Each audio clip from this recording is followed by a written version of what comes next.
기도하겠습니다. 아버지 하나님, 은혜 감사합니다. 오늘 또 이렇게 귀한 말씀을 대합니다. 말씀이 생명되기를 원합니다. 전하는 전하, 듣는 우리 가족들이 정말 말씀이 생명되어서 삶을 하나님께 기쁨으로 드릴 수 있도록 은혜를 베풀어 주옵소서. 항상 하나님 아버지의 마음을 시원케 드리고 기쁘게 되는 귀한 삶을 살기를 소원하오니 우리 아버지, 우리를 긍휼히 여기사 오늘 또 말씀으로 우리를 사로잡아 주옵소서. 예수님의 이름으로 기도하옵나이다. 아멘. 우리 가족들 축복합니다. 이제 날씨가 참 좋습니다. 제가 우리 텃밭을이라고 보면서 얼마나 기쁨이 있는지 모릅니다.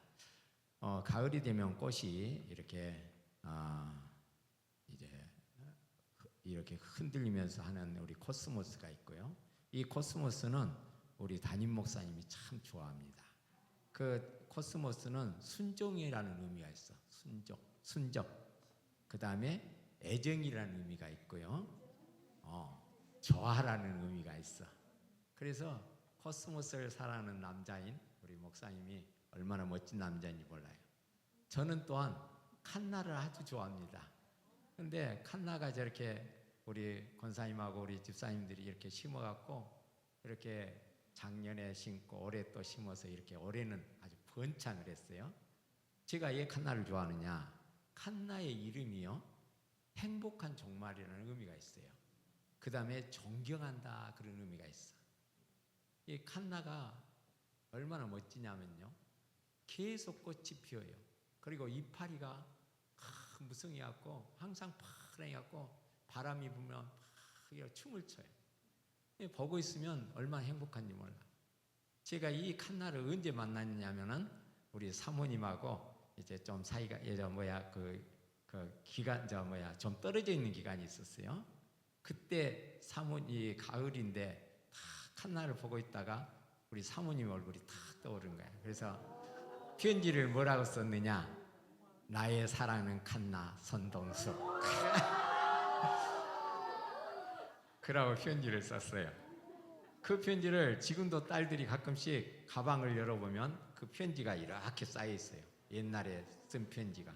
거기 보면 얼마나 간지러운 말이 많이 들어있는지 몰라. 이렇게 가을이 되면 또한 이런 기쁨이 있어요. 아무튼 저는 오늘 설교를 준비하면서 이 가을에 정말 우리가 주님을 만나는 그런 시간이 참 되었으면 좋겠다, 그런 생각으로 말씀을 참 열심히 준비했습니다. 오늘 제목을 베푸는 삶의 올기라고 이렇게 한데, 제가 이제 인생을 이제 마무리를 이제 잘 하면서 이제 끝을 이제 달리고 있잖아요. 근데 정말 인생의 마무리를 진짜 잘해야 돼요.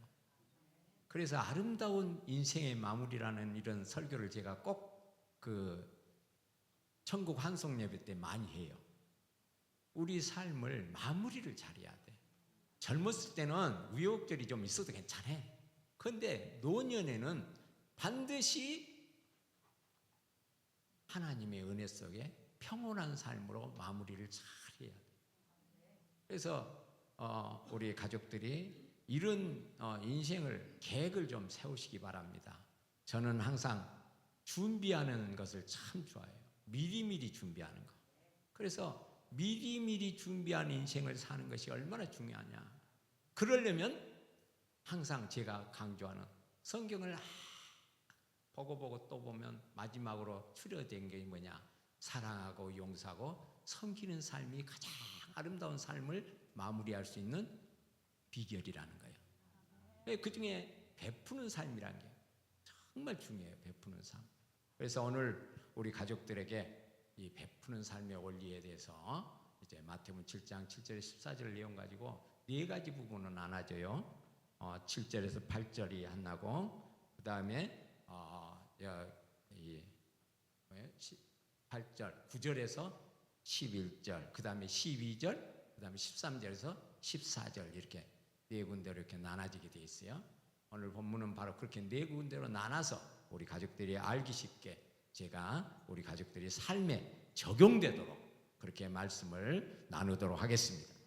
하나님 아버지는 우리의 기도를 들으시죠. 예수님은 하나님께서 기도를 들으시고 응답하심을 우리들에게 가르쳐 주셨어요. 기도 응답은 하나님께서 우리를 사랑이시기 때문에 이루어지는 거예요. 사랑하지 않으면 응답이 없습니다. 여러분, 부모가 자녀들을 사랑하기 때문에 아빠 뭐 해줘, 엄마 뭐 해줘, 다 들어주는 거예요. 하나님 아버지는 우리를 사랑하기 때문에 우리의 기도를 들어주시는 거예요. 그리고 이루어주셔요. 하나님 아버지의 사랑을 깨달은 성도는요, 섬기는 삶으로 믿음의 길을 갈 수밖에 없어요.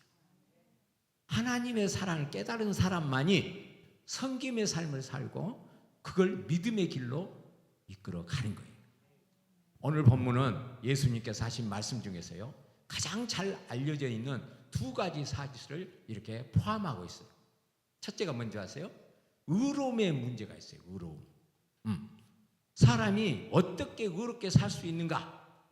다시 말하면 자기의 이웃과 어떻게 올바른 관계를 맺으면서 살 수 있을까 하는 문제란 거죠. 그 다음 두 번째는요, 생명의 문제가 있어요. 생명 문제. 사람은 자기 생명을, 그것도 진정한 생명을 갖고 있다고 어떻게 확신할 수 있는가? 내가 생명을 갖고 있느냐? 살아있으나 죽은 자가 아닌 정말 살아있는 생명을 갖고 있는가 하는 이 문제가 들어있어요.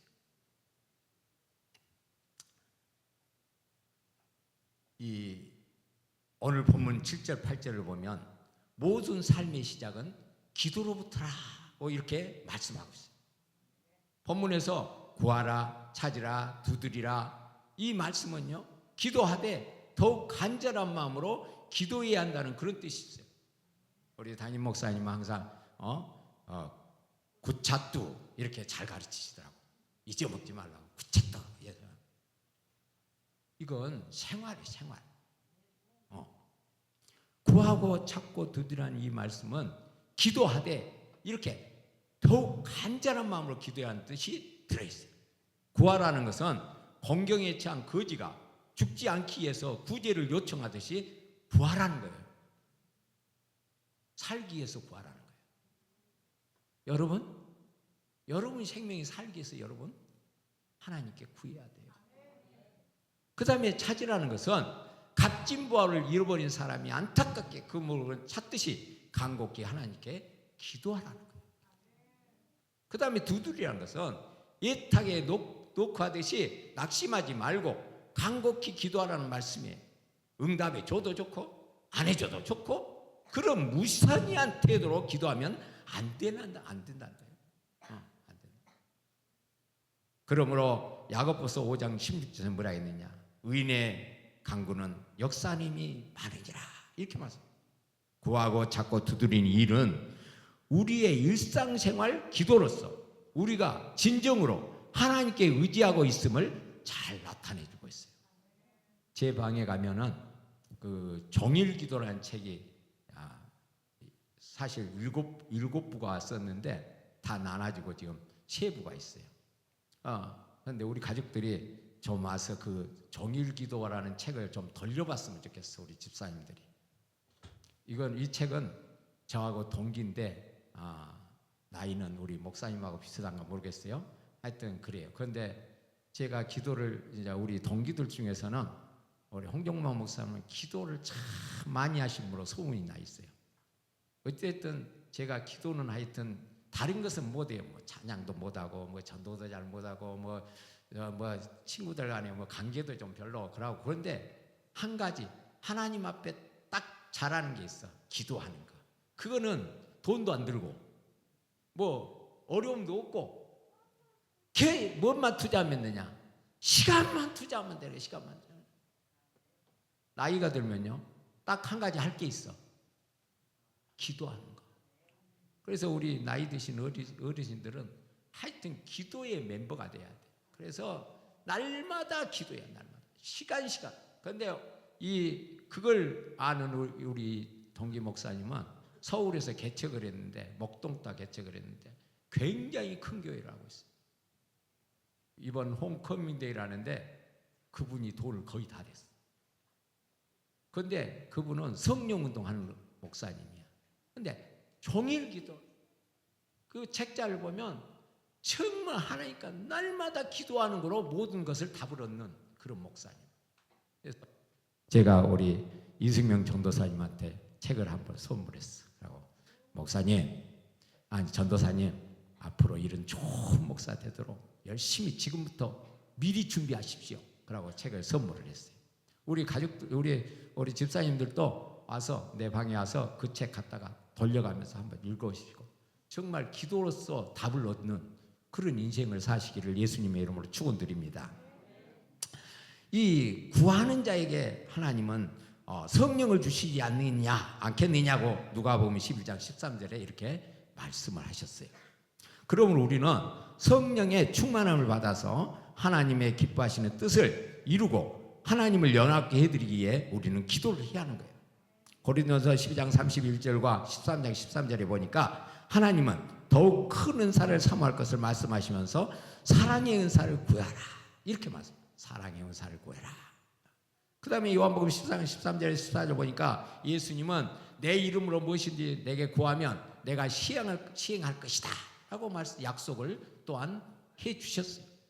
우리의 기도는 예수님 즉 아들의 이름으로 인하여 하나님께 영광 돌리는 열매 맺는 기도해야 한다는 거예요.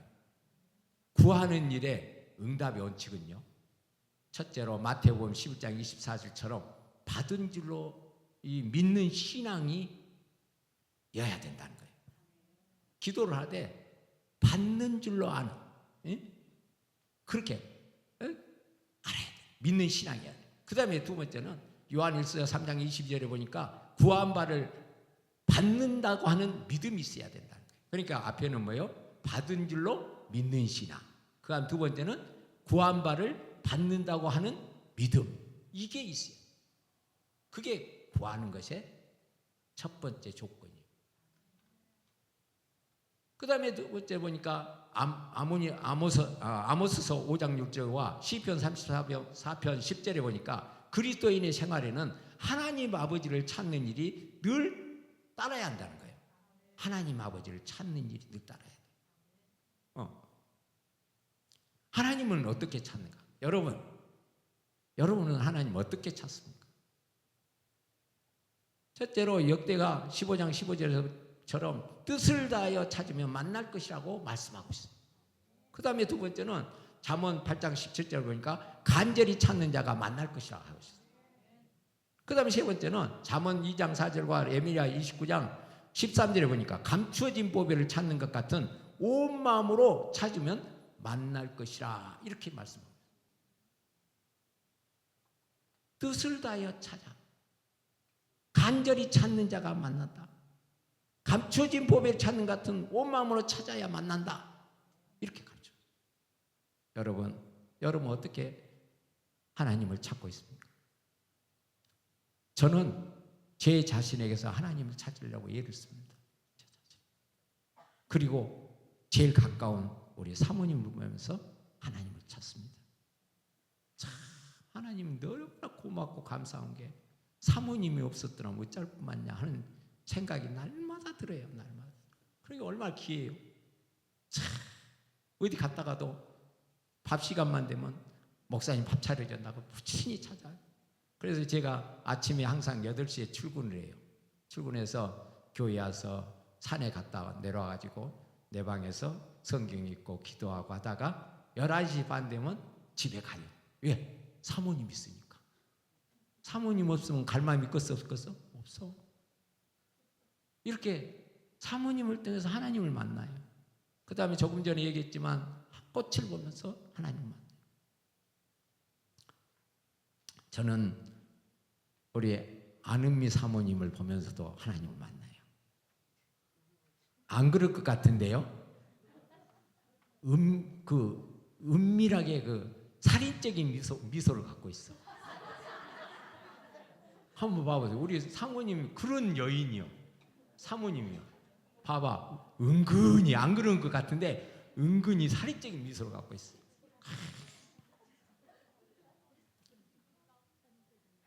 우리 문선미 집사님은 또 어떻느냐?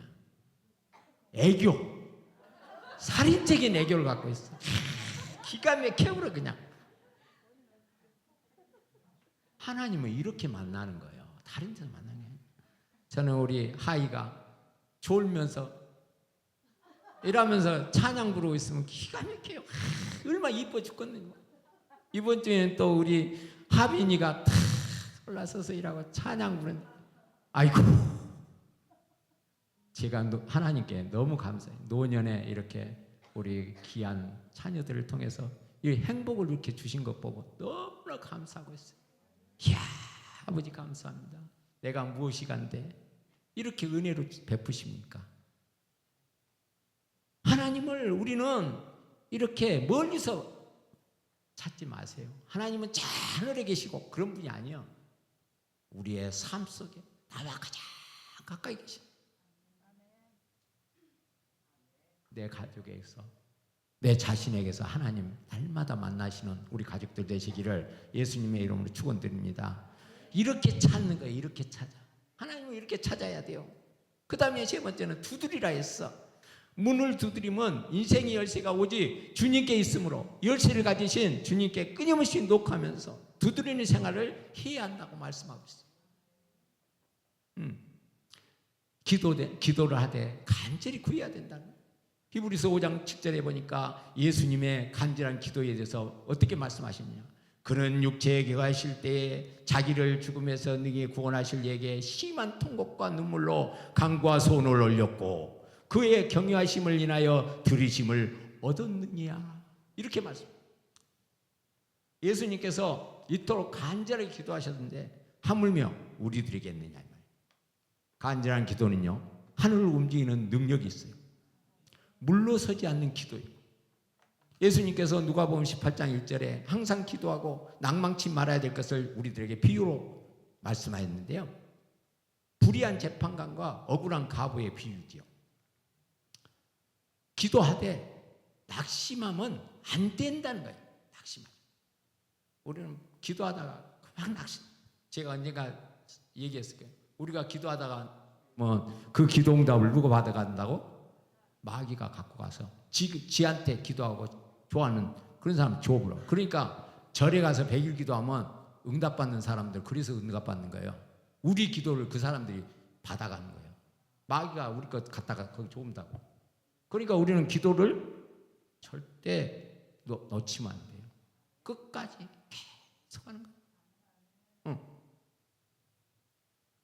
기도는 이렇게 하는 거예요. 낭망치 않고 기도하는 거, 포기하지 않고 물러서지 않고. 하나님께서 기뻐하시는 기도, 응답하는 기도가 있어요. 응답하는 기도 어떻느냐? 간절히 기도해야 된다. 두 번째는 인내하면서 기도해야 된다. 세 번째는 하나님께서 좋게 해주실 것을 믿고 드리는 기도를 해야 된다. 그 다음에 네 번째는 하나님의 영광과 이웃을 위한 선한 목적으로 기도를 드려야 돼요. 저는 우리 글로벌 리더들이 앞으로 세계를 이렇게 인도하는 그런 글로벌 리더들이 되기를 날마다 기도해요. 내 일생 동안 지금 기도하고 있어. 그런데 지금 이제 손바닥만 구름이 보여. 우리 새로운 에마부교회 우리 글로벌 리더들을 보면은 이제 손바닥만한 그런 것이 보이기 시작했어요. 이 지구상은 196개 나라가 있어요. 저는 153개처 민족교회라는 기도 제목이 있어요. 우리 자녀들이 앞으로 각 나라에 가서 선교 사역을 할 때 뭐 꼭 선교사로만 갈 필요 없어요. 의사로도 갈 수도 있고 공무원으로도 갈 수 있고 얼마든지 갈 수가 있어. 가되 그곳에 딱 가면 맨 먼저 해야 할 게 있어. 선교센터를 건립하는 거예요. 교회를 건립하고 그 다음에 학교를 꼭 세워야 돼요. 그 다음에 병원을 꼭 세워야 돼요. 그거 안 하면요 금방 무너져요. 선교사님만 무슨 일이 있어가지고 나오게 되면 흐지부지 없어져 버리고 다 나눠먹어 버리고 없어져. 그런데 학교를 세워놓고 병원을 세워놓고 그러면은요 그곳에 복음이 정착을 해요. 우리나라 선교에 그런 역사가 있어요. 우리나라에 오신 선교사님들이 처음에 와가지고 예배당을 다 그 다음에 뭐였어요? 학교를 세웠어. 그 다음에 병원 세웠어. 그래서 우리 한국교회가 이렇게 성장하게 된 거예요. 물론 하나님의 섭리가 그렇게 있었지만 바로 그거예요. 우리는 그런 걸 위해서 기도하는 거예요. 이렇게 하나님의 영광과 이웃을 위한 선한 목적으로 기도를 해야 돼요. 그걸 끊임없이 기도하는 거예요. 그게 두드리는 기도예요. 그 다음에 두 번째로 본문 9절에서 11절은 좋은 것을 주시는 하나님 아버지라는 것이에요. 좁은 것을 주시는 하나님. 하나님 아버지는 우리가 구하는 바를 기쁜 마음으로 주실 정도로 좋으신 분이라는 사실을 알아야 돼요. 우리를 낳으시고 기르시는 우리의 행복을 위해 희생하시는 육신의 아버지에 비해서 하나님 아버지는요, 더욱 우리를 생각하시고 우리의 생활과 인생과 생사복을 주관하시는 분이에요. 하나님은 우리와 무관하신 분이 아니야. 요한복음 1장 12절 13절 보니까 하나님은 우리를 낳으신 분이라는 거예요. 로마서 5장 6절에서 8절 보니까 하나님 사랑은 육신의 아버지의 사랑에 비교할 바가 아니다 이렇게 하셨어요. 그다음에 고린도 7장 23절 보니까 하나님은 우리의 가치를 이 세상 그 무엇과도 중요하게 여기십니다. 하나님 아버지는 우리에게 무엇이든지 좋은 것을 줄 수 있는 그런 능력과 권세가 있는 만물의 창조주요 주관자시다. 그 다음 본문 12절을 보니까 대접받고자 하는 대로 대접하라 이랬어요. 이 말씀은 예로부터 황금률이라고 불러. 황금률. 황금판 위에 새겨놓을 가치가 있을 정도로 심오하고 귀중한 교훈이라는 그런 뜻을 갖고 있어요.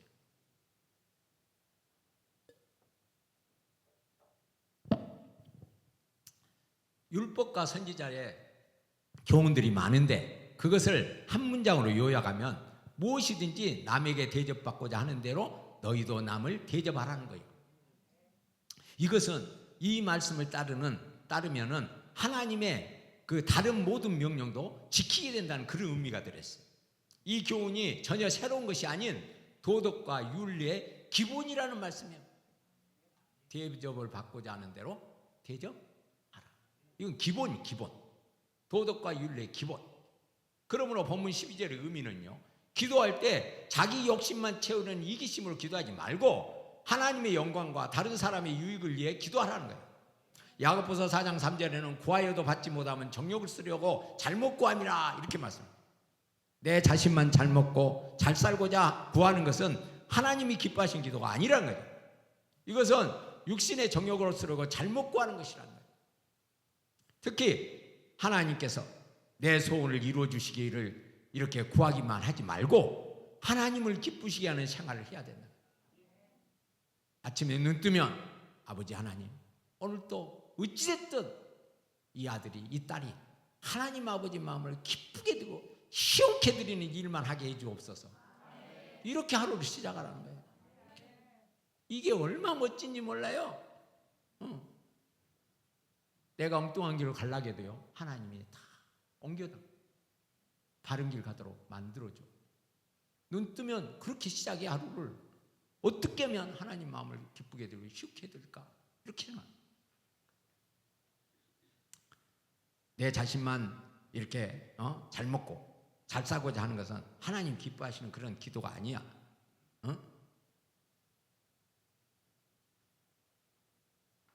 먼저 이렇게 해요. 하나님께 대접을 받으려고 하지만 말고 하나님을 먼저 대접해 드리는 생활을 해야 돼. 이렇게 대접해 드리는 거. 하나님을 대접해 드려. 어떻게 하면 내가 하나님께 잘 보일까? 내가 어떻게 하나님 마음 시원해지고 기뻐해 드릴까? 우리 자녀들이 이런 마음으로 부모님을 대한다면 효자가 안 될 수가 없어. 다 효자가 될 거야. 어떻게 하면 우리 부모님 마음 시원해 드릴까? 기쁘게 될까? 그런데 부모 마음 속상하게 하겠어요. 마태복음 6장 31절 33절에 보니까 무엇을 먹을까, 무엇을 마실까, 무엇을 입을까 하지 말라. 이는 다 이방인들이 구한 것이라. 너희는 먼저 그의 나라와 그거를 구하라. 그리하면 이 모든 것을 너희에게 더하시라. 그러니까 하나님 마음을 기쁘게 되면 하나님이 따라다니면서 축복의 보따리를 막 갖다 준 거예요. 저는 항상 그런 생각이에요. 하나님이 항상 내 옆에 보따리 들고 서 있어. 야, 이거 입으라. 입으라. 그럼 딱 이거 줄게. 이걸 항상 이라고 보고 있어요. 얼마나 행복한지 몰라요. 그러니까 내가 뭔가 하나만 조그만 거 해도요, 엄청 하나님 많이 줘요. 우리 담임 목사님 가끔 그런 거예요. 고생하고 뭔가 사역을 하고 나면 하나님이 몽창 주시더라. 그건 사실이에요. 제가 경험한 바고 수많은 목사님들이 사역하면서 경험한 바예요. 우리는 조그만 거 하고 나도 하나님은 큰 것을 막 채워주시는 그런 위대하신 아버지시라는 거예요. 우리 자녀들이 조그만 것만 잘해도요, 부모는 막 뭔가 더 해주고 싶었고 막 이러고, 부모 마음이 하나님 마음이에요. 이렇게 한금률을 실천하려면 먼저 나 자신이 바른 양심과 바른 신앙을 가져야 돼요. 하나님 아버지의 자비와 사랑을 경험한 사람은 서로 부적절하게 심판하거나 정죄하지 않고 오히려 타인에게 하나님부터 경험한 자비와 사랑으로 대하는 거예요. 우리 동네 가면요, 난이라는 아줌마가 있어요. 이 아줌마는 내가 첨단에 에마본교를 이렇게 섬기고 있을 때 어느 날 그 아주머니가 막 목사님 그래서 웬일이십니까? 나는 이제 성도가 찾아와서 우리 교회 성도 될 줄 알고 반가워서 그랬더니 목사님 나 쌀 좀 주세요. 쌀 좀 주라는 거예요. 그래 사모님한테 가서 쌀 좀 달라 해라. 그래. 사모님 또 몽창 또 한 반가운 정도 줘보라. 군음 지고 또 갔어. 얼마 있으니까 또 왔어. 김치 주라는 거야. 김치. 쌀만 준 게 아니라 김치도 줬어. 그 다음에 또 와서 고춧가루 달라, 참기름 달라, 된장 달라, 막 수시로 와서 와요. 제가 가만히 생각해, 이거 우리 교인도 안 될 사람이에요. 이건 혹시나 이 황충이 아니야? 이렇게 생각. 그래서 사모님한테 그렇게 얘기했어. 너무 그렇게 많이 주려고 하지 마라. 저렇게 와서 막 이것저것 다 떨썩떨썩하면서 다 이것 주라 저거 해갖고 멍창 가져갔다가 또 금방 와서 또 주라고. 교회 오라면 오도 안 하고. 이거 잘못된 거 아니야? 그랬더니 사모님 하는 말이, 만약에 예수님이 지금 여자 성도님을 통해서 예수님 지금 우리 교회에 찾아왔다면 어떻게 할 거예요? 그러니까 가슴이 철렁하더라고. 그래서 아무 말도 못했어. 그 뒤로부터는 주라고 하면 준 대로 다 빼앗기고 지금까지 살았어. 그런데 이사를 여기 왔네. 양산동으로. 그래서 이제 안 올 줄 알았어. 교회 옮겨보라고. 이사 이제 해버렸어. 그랬더니 양산동에 호수공원을 사모님과 둘이라고 운동하는데 거기서 짝박 만났네. 아이고 목사님, 사모님 어디에요? 어디에요? 지금 어디에요? 쫓아 집에까지 따라버렸어. 또 와서 또 달라게. 여기도 쫓아다녔어. 그런데 요즘은 전번에는 이제 내가 사모님하고 둘이 팥죽집에 갔어요. 그랬더니 팥죽집에 자기 남편하고 다 가서 팥죽 먹고 먹다가 딱 나한테 걸린 거야. 그 뒤로부터는 안 와요. 집에 안 오더라고. 하고 요즘은 만나면은 씻고 목사님 안녕하세요 하고 황원에서 아주머니들끼리 놀면서 그러고요. 근데 전혀 밉지 않아요. 화도 안 나. 만약에 예수님이 정말 내가 내쳐가지고 예수님이 찾아왔다면 어떻게 되겠어요? 예수님이 그렇게 했다면. 어떤 교회 목사님이 부임하게 됐어. 큰 교회 교회 목사님이 그 부임하는 날 거지 옷을 입고 완전히 거지로 다 교회 앞에 앉아서 부거를 했어. 그런데 그 수천 명의 교인들이 가면서 그냥 흩어보고 그냥 다 들어간 거야. 근데 예배 시간에 됐어. 담임 목사님이 안 탄다니까 난리가 난 거예요. 근데 아까 그 거지가 탁탁탁 걸어갖고 앞에 다 나서 내가 오늘 부임한 담임 목사입니다. 거지 옷을 다 벗고 속에다 양복 탁 입고 방대상에 올라서 내가 우리 교회를 어떤 교인가 보기 위해서 오늘 아침에 거지 형상을 하고 있었습니다. 여러분 예수 믿으십니까? 여러분 진짜 예수 믿으십니까? 그럼 목사님이 그날 설교를 했어요. 온 교우들이 회개하면서 눈물 흘리며 회개했어요. 예수님은 이렇게 멀리 있는 게 아니에요. 우리 가까이에서. 아까 조금 전에 제가 얘기했죠. 어디서 예수님 하나님 찾으라고? 가장 가까이서, 나에게서 찾고 내 가족에서 찾고 이렇게 찾아야 돼요. 멀리서 찾으려 하지 마세요. 하나님 저 멀리 있는 게 아니라니까. 기도할 때 멀리 계신 하나님이 아니요, 내 앞에 앉아 계셔. 내가 기도하면 그래 내 아들아 너 뭐고 그렇게 속상하냐? 저는 기도할 때 가끔 그래요. 막 가서 엎어져 울고 막 이렇게 그렇게 해보고 싶은 기도가 막 있어. 그러면 그렇게 어떻게 기도하냐? 각 자빠져갖고 엎어져갖고 코 깨진 게 아니라 $100짜리 달러가 움꿈으로 들어있는 지갑이라 주워보라. 이렇게 기도하는 거예요. 우리는 기도를 그렇게 해야 돼. 악담하는 게 악같은데 축복으로 다 끝나야 돼. 그러면은 예수님이 얼마나 기뻐하시는구나. 그래 아들아 나 그럴 줄 알았다. 네가 그렇게 기도해야지. 그러신다고. 예, 우리가 기도가 이렇게 막 그냥 뭐 허공 참는 그런 기도하면 안 돼요.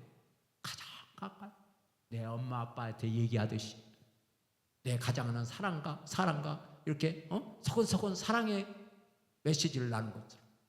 여러분 연애 다 해봤죠? 결혼해갖고 초반기에는 얼마나 좋아요. 한 3개월만 지나면 이제 진력 불기 시작하는데 3개월은 아주 깨가 쏟아져. 봐도 그냥 좋아. 그럴 때 어떤 얘기 하느냐? 그 얘기가 바로 하나님과 우리의 사이의 이야기가 돼야 돼요. 그게 기도요. 그게 기도. 저는 아침에 출근해가지고 일하고 있으면 우리 집사님들이 3층에서 막 기도하고 권사님들이 기도를 들으면서 얼마나 행복한지 몰라요. 하나님 축복합니다. 저렇게 귀한 딸이, 저렇게 귀한 아들이 와서 기도합니다. 우리 장동기 집사님이 와서 다 기도하는 소리 다 들려요. 여러분 기도하는 거 다 들려. 그럼 제가 가만히 있겠어요?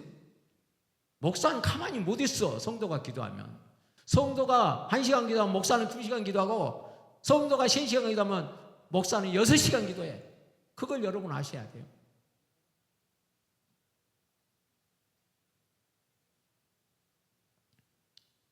이렇게 먼저 나 자신이 바른 양심과 바른 신앙을 가지고 하나님의 자비와 사랑을 경험한 사람은 서로 부적절하게 심판하나 정죄하지 않고 오히려 타인에게 하나님으로부터 경험한 자비와 사랑으로 대하는 거예요.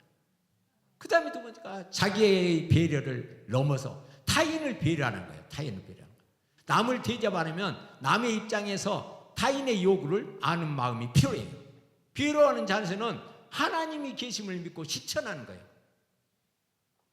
실천하는 거예요. 자기의 배려를 넘어서 타인을 배려하라는 거예요. 나이가 들면요, 사랑을 받아야 돼요. 여러분 부모님을 사랑하시기 바랍니다. 어렸을 때는 누가 사랑받아요? 자녀를 사랑받잖아요. 부모로부터 자녀가 사랑받아. 막 껴안아주고 뽀뽀하고 막 비비고 난리요. 근데 지기들 컸어. 부모님 그렇게 해줘요? 안 해줘. 여러분 그러면 안 됩니다. 나이가 들면 여러분이 아버지 어머니를 안아주고 비벼주고 그래야 돼. 그래야 건강하고 오래 살아. 효도하려고, 효도하는 게 바로 그거예요. 고생 안 하려면 엄마 아빠를 나이 들었을 때 막 보듬어주고 뽀뽀해주고 비벼주고 그래야 돼. 그래야 건강해갖고 안 아파. 어린 아이들이 왜 부모 품에서 막 이렇게 안아주고 비비면서 큰 줄 아세요? 건강하기 위해서 그런 거예요. 하나님 그렇게 만들어놨어. 아이들이 부모 사랑 못 받은 아이들은요, 건강이 안 좋습니다. 그리고 인격이 형성이 안 돼요. 나중에 삶이 어렵습니다. 어렸을 때 사랑 많이 받은 사람은요, 인격이 딱 완성돼가지고 삶이 무난해요. 우리 이숙현 집사님, 아버지 한 달에 몇 번씩 보듬하죠? 장소영 집사님 어디 있어? 유아실 있어? 유아실 있지? 들어봐. 아버지 일주일에 몇 번씩 보듬하죠? 큰 소리로 얘기해. 우리 안은미 사모님, 엄마 일주일에 몇 번씩 보듬하죠? 그 살인적인 미소만 갖고 있지 말고 안아주라니까. 이렇게 안아줘야 건강하시고 오래 사셔. 부지런히 부모님 안아주시기 바랍니다. 저는 우리 큰딸이 잘 안 안아주는데 막내딸이 제일 잘 안아줘. 그냥 가면 아빠라고 만나면 부분. 그래서 좀 이제 우리 큰딸도 오늘 설교 들었으니까 아마 안아줄 거예요. 기대를 하겠습니다. 여러분, 부모님을 이렇게 안아주시기 바랍니다. 이것이 우리가 해야 할 일이에요. 이게 해야 할 일. 이렇게 타인의 요구를 아는 마음이 필요하다니까.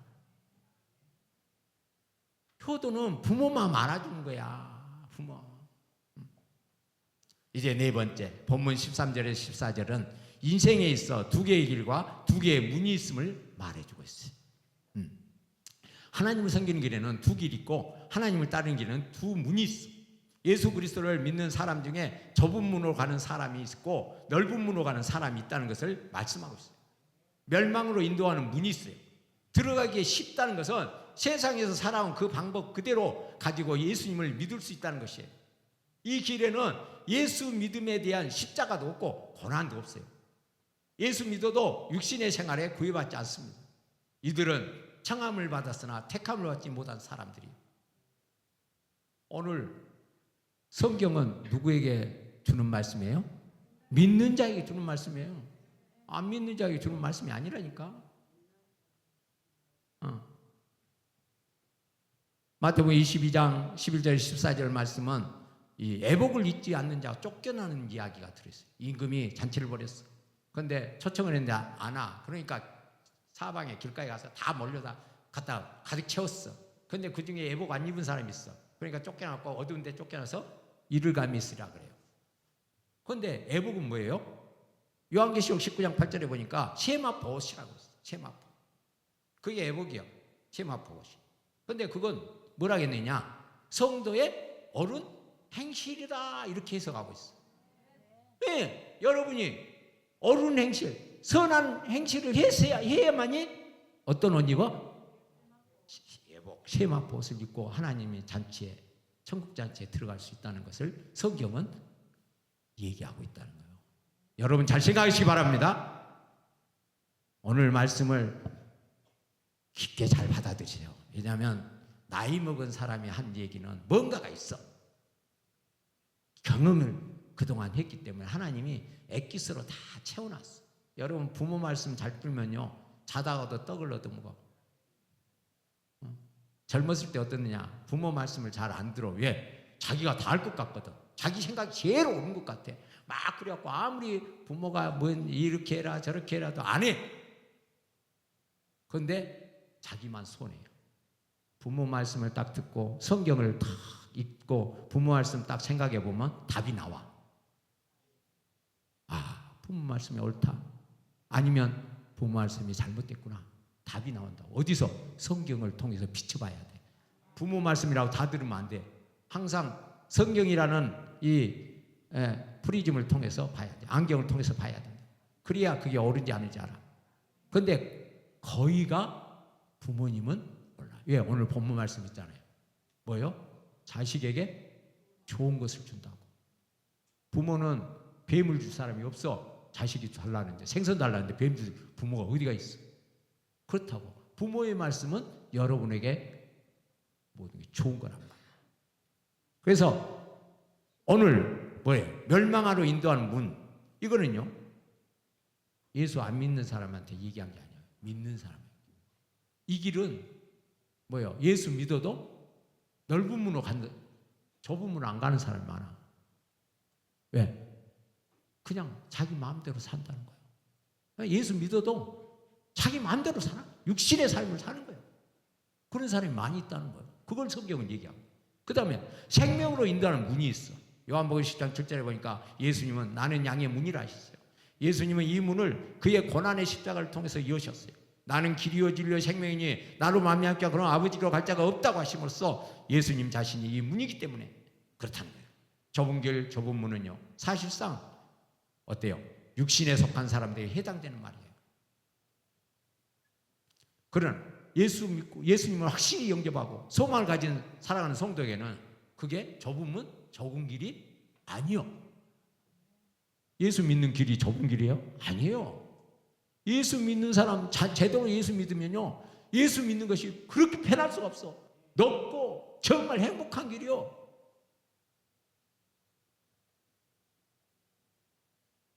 육신의 삶을 산 사람한테는 좁은 문이지.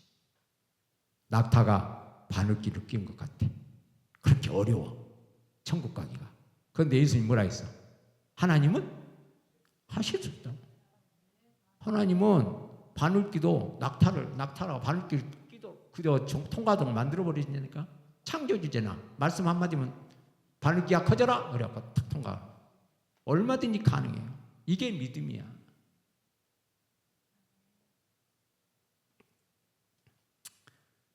자, 이제 말씀을 마쳐야 되겠죠? 우리 사랑하는 새로운 에마본 가족 여러분, 성경에 나타난 3대 부른 기도가 있어요. 첫째는 모세가 가나안 땅을 눈앞에 바라보면서 그곳에 들어가기를 간구했는데 하나님은 어때요? 거절해버려요. 끝내 모세는 꿈에 그리던 가나안 땅을 밟지 못하고 세상을 떠나요. 두 번째는 어떠냐? 예수님께서 십자가의 고난을 잔을 지나가기를 구했지만 응답하지 않고 십자가를 지시하였어요. 그러나 주님의 십자가는 어때요? 인류의 구원을 이루어주셔요. 모세도 기도응답 못 받은 게 있어. 예수님도 기도응답 못 받는. 또 우리가 존경하는 사도 바울도 마찬가지. 건강을 위해 기도했어. 그런데 어때요? 하나님이 그 질병을 통해서 복음을 전할 수 있도록 병을 안 낫게 해주죠. 그런데 그게 은혜라고 나중에 고린도후서 12장 7절 9절에 기록하고 있어요. 하나님의 은혜롭다. 병이 있으니까 교만하지 않고 하나님 일을 잘. 저도 참 그런 의미에서 바울 사도와 똑같은 것 같아요. 요즘 설교 준비하다가 하나님께 감사했어요. 왜? 저한테는 질병이 있어. 그래갖고 몸이 수시로 왔다리 갔다리. 어떤 때는 살만하는데 어떤 때는 폭 깔아져 오면 하나님 델로실랑 갔다가 막 그렇게 그런 시간이 하루에도 몇 번씩 왔다 갔다 할 때가 있어. 근데 그러니까 어때요? 헛생각을 안 해요. 헛생각. 그냥 걸어다니면 전부 예수님 생각이야. 몸이 조금만 아프면 오메라고 기도하고 조금만 했다면 오메 기도하고 그렇게 기도하게 되더라고. 그래서 바울 사도를 이해를 했어. 아, 그렇구나. 하나님은 교만하지 않도록 우리에게 이렇게 사람마다 뭔가를 하나씩 준다는 거예요. 여러분 어려움 있지요? 그거 하나님이 주시는 은혜예요. 은혜. 바로 이렇게 응답 없는 응답도 있다는 거예요. 그가 기도한 대로 이루지 않았지만 그 결과는 어때요? 더 좋은 것이라는 거예요. 하나님이 이렇게 좋은 것을 주신 거예요. 오늘 제목이 베푸는 삶의 원리였어요. 이 베푸는 삶의 원리는 기도로부터 시작한다고 했어요. 기도하면 하나님 앞에서 좋은 것을 주신 거예요. 성령이 임하시면 성김의 삶, 즉 십자가의 삶을 살게 해줍니다. 그 길이 좁은 길, 좁은 문이 삶이지만 예수님과 함께 성령님의 인도를 받아 안연히 살아가는 행복한 삶이라는 거예요. 새로운 우리 에마본 가족들 모두가 이렇게 안연히 살아가는 삶이 될 수 있도록 하나님께서 은혜를 베푸시기를 예수님의 이름으로 축원드립니다. 기도하겠습니다. 아버지 하나님, 은혜를 감사합니다. 오늘 말씀을 들었습니다. 길고 긴 시간 아버지 하나님 들었습니다. 그러나 순간순간 하나님께서 주시는 핵심의 말씀이 있었습니다. 우리가 이 말씀 다시 되새기면서 말씀을 상고하고 다시 듣고 또 듣고 하면서 삶에서 승리하는 귀한 길을 걸을 수 있도록 은혜를 베풀어 주세요. 보기에는 좁고 아버지 하나님 험악한 길인 것 같아도 성령님과 함께하는 길은 높고 평안하고 안온한 길인 것을 알고 아버지 하나님 행복해 하도록 우리 가족들을 붙들어 주옵소서. 예수님의 이름으로 축복하며 기도드리옵나이다. 아멘.